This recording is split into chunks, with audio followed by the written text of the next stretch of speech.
तुम्हारी सेवा भावना से कोई बहुत खुश है और किसी ने मुझसे अर्जी लगाई है कि मैं तुम्हें इतना भर दूं, इतना तुम्हारा झोली भर दूं कि उस व्यक्ति को तुम जिस तरह सेवा कर रहे हो वो सेवा इससे कहीं ज़्यादा बढ़कर हो पाए। उस व्यक्ति के मन से आशीर्वाद तुम्हारे लिए बहुत बहुत बहुत निकला है। कुछ उसने तुम्हारे माध्यम से अपने लिए भी मांगी है, ये बात तो सही है, लेकिन बहुत सारा आशीर्वाद सिर्फ तुम्हारे लिए भी उस व्यक्ति ने मुझसे मांगी है। मुझे अच्छी लगी ये बात कि दिलों पर राज करने लगे हो तुम, सीधे दिल पर राज करते हो, अच्छे हो तुम। तुम्हें ये देखकर बड़ा आश्चर्य हो रहा है ना कि जिस व्यक्ति को किसी का डर नहीं था, आज वो व्यक्ति फ़ोन में लाकर बहुत तरीके से बात करता है। सही समय पर बुलाओ तो समय के पहले हाजिर हो जाता है। उस व्यक्ति के मन में डर भर गया है।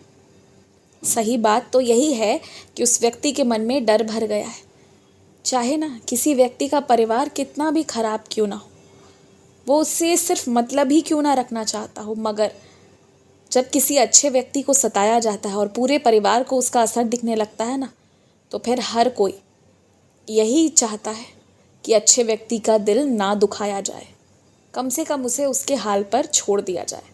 यही सब हो रहा है। इसी के कारण कुछ लोग जो पूरे जीवन बहुत टेढ़े थे, जिनके अंदर संस्कारहीनता थी, जिनके अंदर क्रोध था, जिनके अंदर सिर्फ गंदगी भरी हुई थी ना, आज उनके मन में डर है।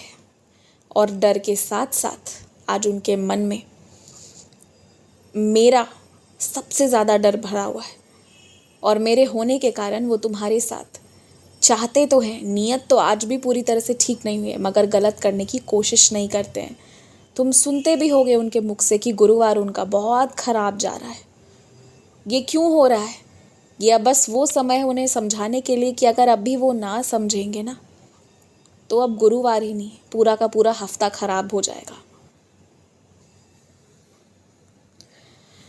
जो सदैव सदैव के लिए अपने शरीर का त्याग कर चुका है, उस व्यक्ति के लिए तुम मुझसे दुआएं तो करते हो, आत्मा की शांति मांगते तो हो, लेकिन कहीं ना कहीं तुम्हारे दिल में कुछ दुख है, कुछ ऐसी बात रह गई है जो तुम उस व्यक्ति को करना चाहते थे लेकिन कर नहीं पाए। और नहीं कर पाने का मुख्य कारण ये था कि तुम्हारे अंदर ज्ञान की कमी थी, तुम्हारे अंदर संसाधनों की कमी थी। अब देखो, ऐसे में आत्मा को शांति कैसे मिलेगी? तुम्हारा मन तृप्त नहीं होगा, तब तक वो वहाँ शांत कैसे बैठ पाएंगे? इसलिए अपने दिल से उन सारी चीज़ों को दूर करने के लिए ना, कि तुमने क्या कम रखा, क्या नहीं किया, उन्हें क्या खिलाने का मन था, क्या पहनाने का मन था, क्या देने का मन था, वो सब कुछ तुम मेरे पास आओगे, मेरे मंदिर आकर मुझे चढ़ाओगे, मेरे लिए करोगे और वो उन तक पहुंच जाएगा। और उसके बाद फिर जीवन में कभी मुड़कर ये नहीं सोचोगे कि तुम कर नहीं पाए। बस चाहे किसी को तुम्हें घड़ी देने की इच्छा थी तो तुम वो भी लाकर मुझे दे सकते हो, मैं मंदिर में पहनूंगा, मैं सच में स्वीकार करूंगा।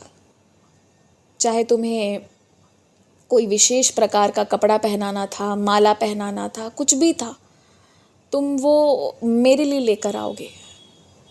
और अगर कहीं घुमाने ले जाना था तो मुझे घुमाने ले जाओ। और उसके बाद तुम्हारे मन के एक कोने में जो बेचैनी है ना, उसे हमेशा हमेशा के लिए दूर भगा दो और अपनी आत्मा को, खुद की आत्मा को भी कोसना बंद कर दो। बस तुम इतना करो और उनकी आत्मा को शांति मिल जाएगी। एक बात हमेशा याद रखना, कभी कम कभी ज़्यादा होता रहता है, लेकिन तुम आज भी अपने माता पिता के बहुत अच्छे बच्चे हो। वो कहते नहीं है ज़्यादा, पर भरोसा बहुत है उन्हें तुम पर। खुश रहो, मुस्कुराते रहो। तुमने मुझसे 5 की संख्या में कुछ मांगा है, मगर वो 7 की संख्या में तुम्हें मिलेगा।